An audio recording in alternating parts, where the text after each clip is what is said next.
Bonjour, M. Diop. Merci de rappeler à nos candidats les conséquences de la Seconde Guerre mondiale et le règlement du conflit. La Deuxième Guerre mondiale, qui a duré de 1939 à 1945, a été un conflit de type nouveau, compte tenu des armes qui ont été utilisées et disposant d'une grande capacité de destruction, expliquant le bilan très lourd de la guerre tant sur le plan démographique, moral, économique que politique. À la fin de la Seconde Guerre mondiale, les Alliés ont tenu des conférences pour mettre en place un ensemble de règlements pour bâtir une paix durable dans les relations internationales. Quel est le bilan démographique? La Seconde Guerre mondiale a été une hécatombe humaine, provoquant plus de 50 millions de morts, frappant très inégalement les pays belligérants.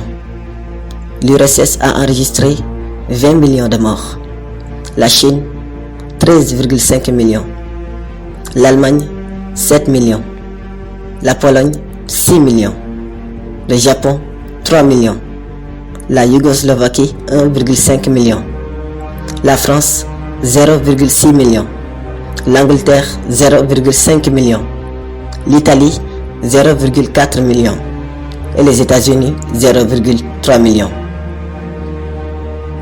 La Deuxième Guerre mondiale a enregistré plus de pertes en vies humaines du côté de la population civile que militaire. On peut enregistrer 34 millions de pertes du côté de la population civile. Ce fait nouveau s'explique par la guerre totale, où les villes ont été les cibles de violents bombardements aériens, comme par exemple la ville allemande, où il y a 100 millions de morts entre le 13 et le 14 février 1945. La guerre a entraîné un exode massif de 30 millions de personnes fuyant l'insécurité. Ce conflit a eu des conséquences démographiques durables: déséquilibre des sexes, déficit de la population active masculine et vieillissement de la population. On a aussi le choc moral. La Seconde Guerre mondiale apparaît comme un conflit de la barbarie, où les valeurs de la civilisation occidentale ont été bafouées. En effet, avec les tortures généralisées, la violation des droits humains, les conventions internationales sur les prisonniers de guerre et sur l'extermination de 6 millions de juifs dans les camps de concentration à travers les chambres à gaz et les fours crématoires, la conscience humaine a été fortement traumatisée. Ce choc moral a poussé André Malraux à écrire, j'ouvre les guillemets: durant la guerre, l'homme a rivalisé avec l'enfer et a donné des leçons au diable. Fin de citation. En cette période de guerre, la science et la technique ont été orientées vers la tuerie de masse. L'utilisation de la bombe atomique discrédite les États-Unis, poussant Albert Camus à écrire le 8 août 1945 dans son journal Le Combat, j'ouvre les guillemets: la civilisation mécanique vient de parvenir à son dernier degré de sauvagerie. Il va falloir choisir entre le suicide collectif et l'utilisation intelligente des conquêtes scientifiques. Fin de citation. À travers la littérature, un questionnement profond se pose sur le sens de la vie considérée comme absurde, où la souffrance est liée au destin de l'homme, depuis sa naissance jusqu'à sa mort. Devant un monde qui sort meurtri, le tribunal international de Nuremberg s'ouvre le 20 septembre, condamnant 22 dignitaires nazis de crimes contre la paix et contre l'humanité, pour jeter les bases d'une nouvelle justice internationale. Quelles sont les conséquences économiques? Les pertes matérielles ont été particulièrement importantes. Elles sont évaluées à 1700 milliards de dollars. La violence des bombardements aériens explique les dégâts matériels dans les villes comme au niveau des régions industrielles, des voies de communication, des ponts et des habitations.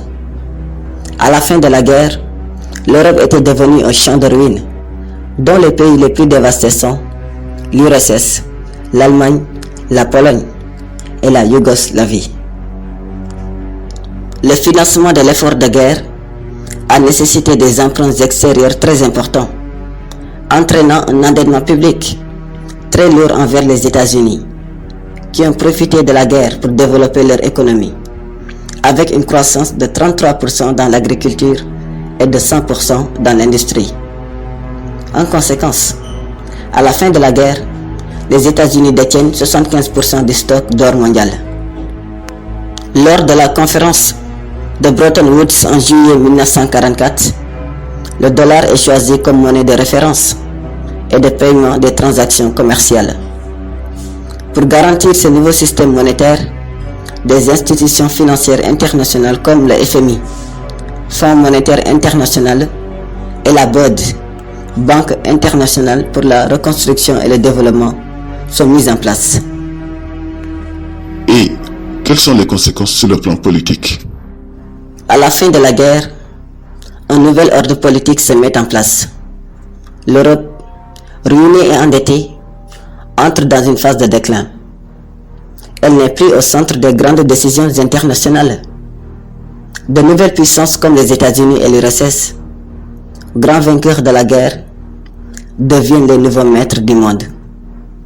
Ces deux superpuissances, en optant pour des politiques anticolonialistes, vont déclencher le processus de la décolonisation. Que s'est-il passé durant les règlements de conflit?